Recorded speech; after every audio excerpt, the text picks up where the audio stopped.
Polemik kenaikan biaya uang kuliah tunggal di berbagai perguruan tinggi negeri di Indonesia kini tengah menjadi sorotan. Pemerintah tengah mempertimbangkan kebijakan student loan atau pinjaman mahasiswa sebagai solusi kenaikan UKT.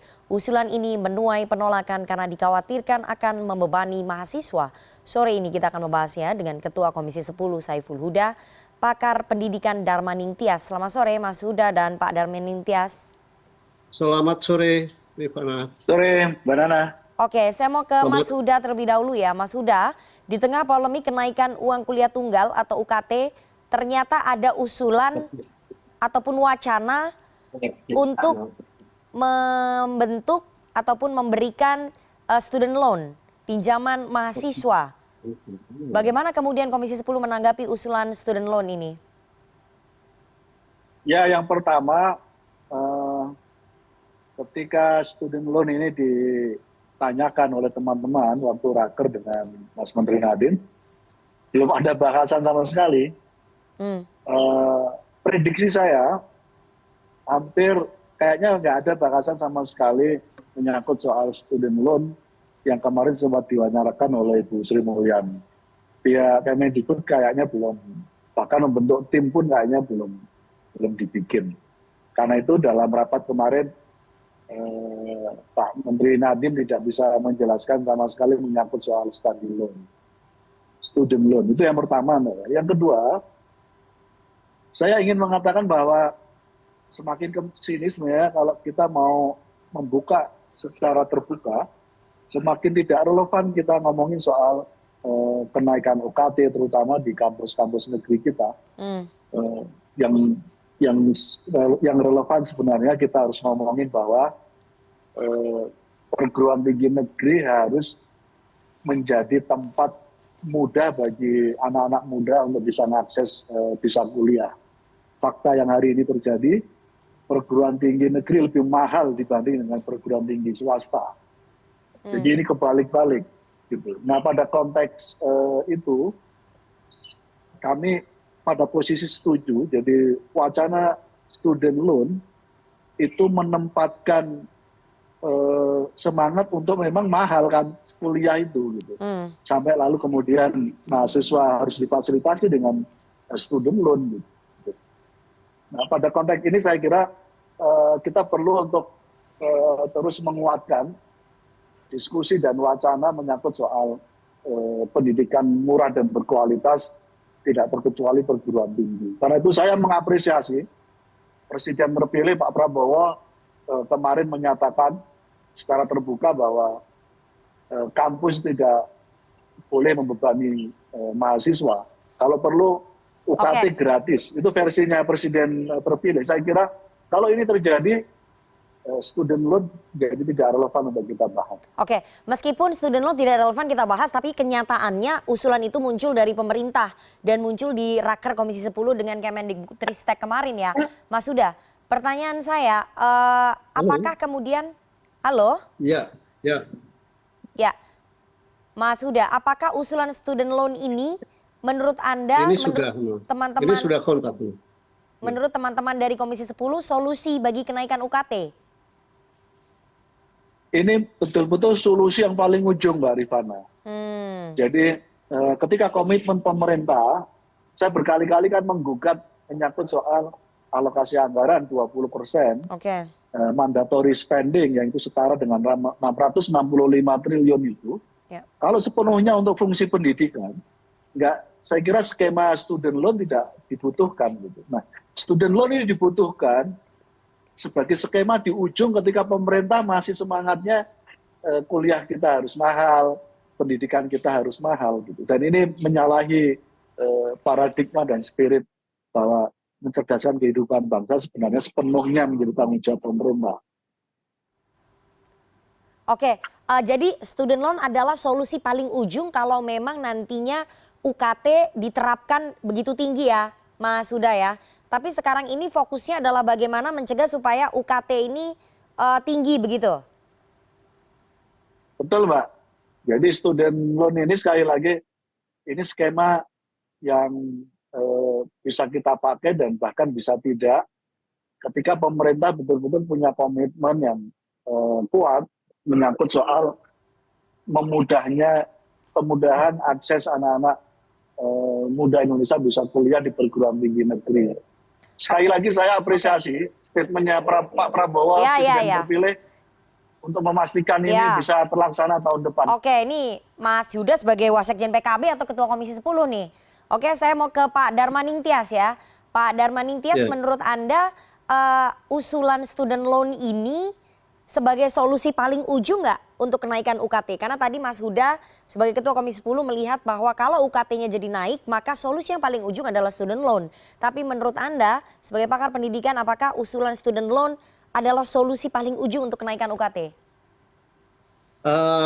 Kalau kita lihat tagline-nya Pegadaian itu menyelesaikan masalah tanpa masalah. Tapi kalau student loan ini menyelesaikan masalah dengan masalah baru. Oke. Mengapa saya sebut sebagai masalah baru? Kita sebetulnya sudah punya pengalaman tahun 80-an, zaman Menteri Pendidikan dijabat oleh Pak Daud Yusuf, itu sudah memperkenalkan namanya Kredit Mahasiswa Indonesia atau KMI.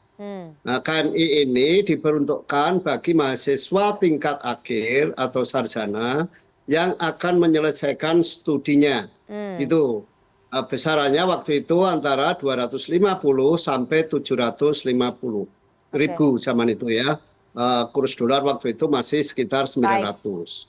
Nah, tapi KMI ini kemudian dihentikan pada tahun 90-an karena memang gagal. Artinya banyak peminjam yang tidak mengembalikan. Sehingga kalau ini diterapkan, saya kira juga akan mengalami hal yang sama dengan yang terjadi pada KMI saat itu.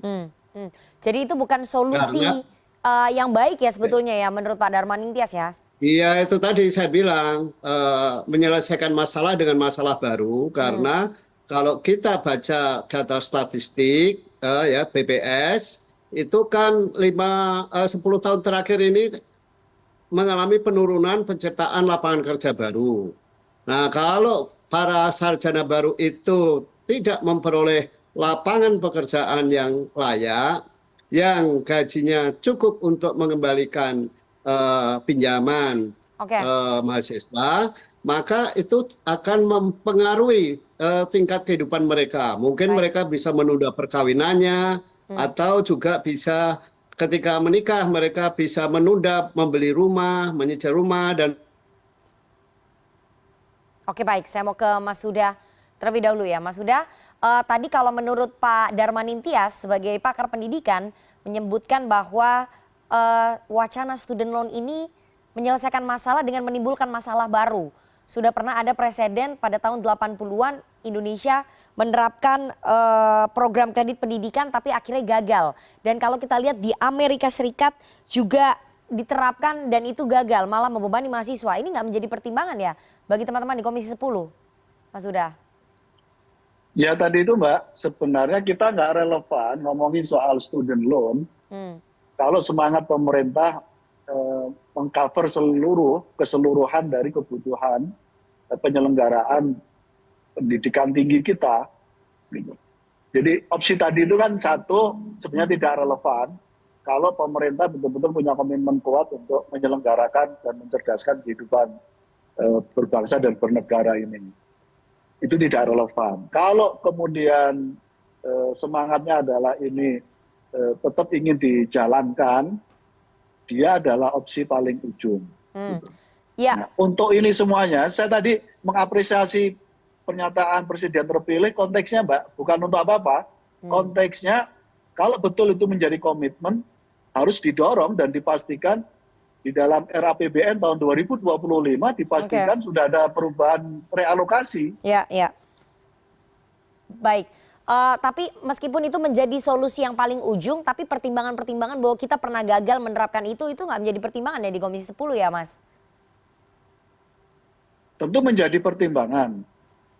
Tapi ini karena saking kita tidak ada pilihan melihat paradigma pemerintah melihat pendidikan yang kira-kira begini. Pemerintah melihat pendidikan ini, Kemendikbud itu melihat dalam konteks harus mahal dan berkualitas. Nah, kami sendiri melihat pendidikan itu ya harus murah dan berkualitas. Karena ini tanggung jawab pemerintah. Itu tadi yang saya sampaikan. Baru tahun-tahun ini, periode-periode ini di mana perguruan tinggi negeri lebih mahal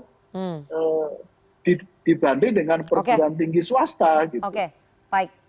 Ya, saya mau ke Pak Darman Nintias ya. Pak Darman Nintias, bagaimana kemudian menurunkan ataupun mencari solusi tentang kenaikan UKT ini ya? Kalau memang tadi dikatakan oleh Mas Huda, Komisi 10 dalam posisi, dalam sikap meminta pemerintah untuk menangguhkan UKT ini. Tapi kalau misalnya UKT ini tidak bisa ditangguhkan, maka solusi paling terakhir adalah menggelar student loan ataupun memberikan student loan. Tapi dalam kacamata Anda, dalam analisis Anda, apa sebaiknya yang dilakukan? Sebaiknya yang dilakukan Menteri Pendidikannya diganti. Oke. Apa? Karena Menteri Pendidikannya ini justrulah yang bikin UKT itu mahal. Dia membuat kebijakan-kebijakan yang mendorong PTN itu berubah menjadi status menjadi PTNBH. Nah itu yang dikeluhkan oleh Pak Huda tadi. Baru periode ini PTN itu justru lebih mahal. Ya karena memang didorong untuk semuanya menjadi PTNBH. Gitu. Okay. Nah selama menterinya sekarang itu pasti dorongan itu akan terus. Nah nanti kalau ganti menteri otomatis kebijakan ini harus diubah. Tidak semua PTN itu bisa atau layak menjadi PTNBH. Karena apa? Saya beri contoh aja, UI aja sebagai universitas besar berada di pusat Jakarta, itu setelah PTNBH, pendapatan terbesar itu berasal dari mahasiswa. 60% dari mahasiswa. Dari pemerintah berapa? Turun tinggal 20%. Yang dari swasta cuma 20%. Nah kalau sekarang universitas negeri di Maluku, NTT, Maluku Utara, Papua misalnya diubah menjadi PTNBH, swasta mana yang mau tertarik untuk mendukung mereka? Gitu. Akhirnya apa? Mahasiswa lah yang akan menanggung sebagian besar pembiayaannya itu. Karena subsidi dari pemerintah sudah turun dengan alasan sudah menjadi PTNBH tadi. Gitu. Jadi kata kuncinya itu adalah privatisasi PTN. Gitu. Itu kata kunci mengapa UKT itu menjadi sangat mahal. Gitu. Gitu ya. Mas Huda, jadi memang kalau menurut Pak Darman Nintias solusinya supaya UKT nggak naik ini mengganti menteri. Karena Pak Menterinya berusaha untuk memprivatisasi universitas. Ini dalam pandangan Komisi 10 sama nggak? Ya kita serahkan kepada Pak Presiden Jokowi menyangkut soal itu. Tapi kita ingin pemerintah melalui Kemendikbud menyelenggarakan pendidikan dengan semangat menjalankan Undang-Undang Dasar kita. Dan Undang-Undang Dasar kita jelas dalam pembukaan harus memastikan pendidikan ini bukan private good. Gitu. Tapi ini adalah bagian dari tanggung jawab pemerintah. Jadi tidak bisa menempatkan pendidikan pada konteks kepentingan bisnis gitu. Untung rugi tidak bisa. Mas Huda. Nah pada konteks itu sekali lagi ya. Ya Mas Huda, sebetulnya apa sih tujuan utama ataupun alasan utama dari Kemendikbudristek itu tadi membuat privatisasi universitas tadi ataupun mengubahnya menjadi PTNBH. Apa sih sebetulnya tujuan utamanya itu? Pasti Komisi 10 tahu dong. Kalau boleh saya sampaikan, Kemendikbud punya cara pandang bahwa masyarakat yang mampu untuk membiayai atau membayar pendidikan, pemerintah pada posisi harus didorong bahwa masyarakat yang mampu bayar harus bayar pendidikan. Saat yang sama masyarakat yang tidak mampu bisa tersubsidi. Gitu. Jadi memang ada pembedaan itu. Nah yang terjadi celakanya hari ini, kebijakan kampus menaikkan UKT di kampusnya masing-masing menggunakan kategorisasi yang salah, yang tidak sesuai dengan kondisi ekonomi orang tua mahasiswa. Gitu. Oke, jadi semuanya dipukul rata kita begitu lihat, ya? Semuanya dipukul rata kan, maksudnya Mas persis. Huda kan? Nah ini kenapa? Dipukul Apakah rata, kemudian lalu harus Kemendikbudristek tidak melihat bahwa kenapa mereka harus memukul rata semua? Ini kan menjadi pertanyaan, kenapa harus dipukul rata semua? Kan ada data keluarga miskin dengan anak-anaknya yang kemudian akan masuk ke dalam universitas itu kan mereka pasti punya datanya, pemerintah punya datanya. Tapi kenapa dipukul rata, Mas? Itu pentingnya Kemendikbud harus hadir setiap dialog. Karena setiap dialog tidak pernah hadir Kemendikbud. Dialog terbuka begini. Tapi sekali lagi intinya posisi Komisi 10 tetap tidak setuju. Masyarakat yang mampu membayar pendidikan termasuk yang tidak mampu membayar pendidikan di dalam Undang-Undang Dasar kita punya hak yang sama untuk mendapatkan pendidikan yang sepenuhnya difasilitasi oleh pemerintah. Baik, terakhir Pak Darmaning Tias, jadi stigma ataupun sudut pandang dari pemerintah ini melihat bahwa keluarga yang mampu harus bisa membayar UKT lebih tinggi, tapi pada kenyataannya ini semua dipukul rata. Bagaimana kemudian kita bisa mengakomodasi apa yang diinginkan oleh pemerintah bahwa memang keluarga yang mampu harus membayar UKT lebih mahal dibandingkan dengan keluarga miskin supaya ini tidak dipukul rata, Pak Darmaning Tias? Ini sebetulnya yang sekarang mengalami tekanan berat adalah keluarga kelas menengah. Kalau keluarga miskin itu sekarang ini bisa diakomodasi dengan beasiswa bidik misi. Ya. Tetapi keluarga-keluarga yang penghasilannya di bawah 10 juta, ini kan terutama 5 sampai 7 juta lah ya, ini kan nggak bisa di-cover oleh beasiswa bidik misi. Nah ini mereka ini berada dalam posisi yang sangat sulit. Di satu sisi dia tidak bisa memperoleh beasiswa bidik misi dengan alasan-alasan, dengan persyaratan-persyaratan yang diatur di dalam beasiswa bidik misi. Tetapi di sisi lain kemampuan ekonominya menjadi sangat terbatas. Dan populasi mereka ini perkiraan saya itu ada sekitar 40% dari total mahasiswa di PTN. Nah ini yang saya kira yang tidak pernah dipahami. Jadi kalau saya memberikan deskripsi kira-kira yang 20% itu yang kaya dan pintar, yang 20% itu yang kaya meskipun tidak terlalu pintar, yang 20% yang di-cover oleh beasiswa bidik misi. Nah yang 40% itu adalah level mahasiswa dari kelas menengah tadi. Ini yang saya kira mencuat ke permukaan. Jadi ini yang saya kira harus juga diselamatkan oleh pemerintah. Kalau yang lapis bawah sudah secara otomatis mereka akan tertolong dengan adanya beasiswa bidik misi. Tetapi yang kelas menengah itu belum ada skemanya. Nah ini yang saya kira harus dibuatkan skemanya gitu.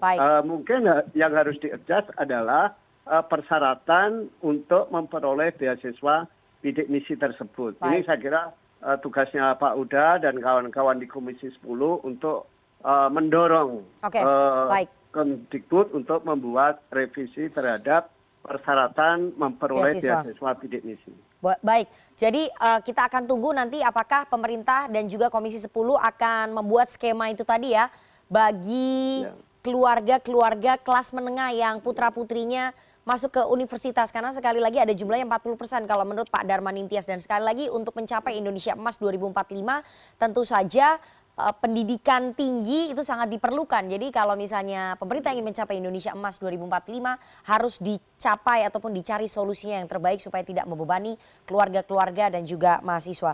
Terima kasih sekali dua orang narasumber yang sudah bergabung. Mas Huda, nanti kita akan tagih ya ke Komisi 10 apa solusinya ya ke mitra kerjanya nih ke Kemendikbudristek. Karena Pak Menterinya nggak pernah hadir dalam dialog-dialog untuk menjawab pertanyaan publik.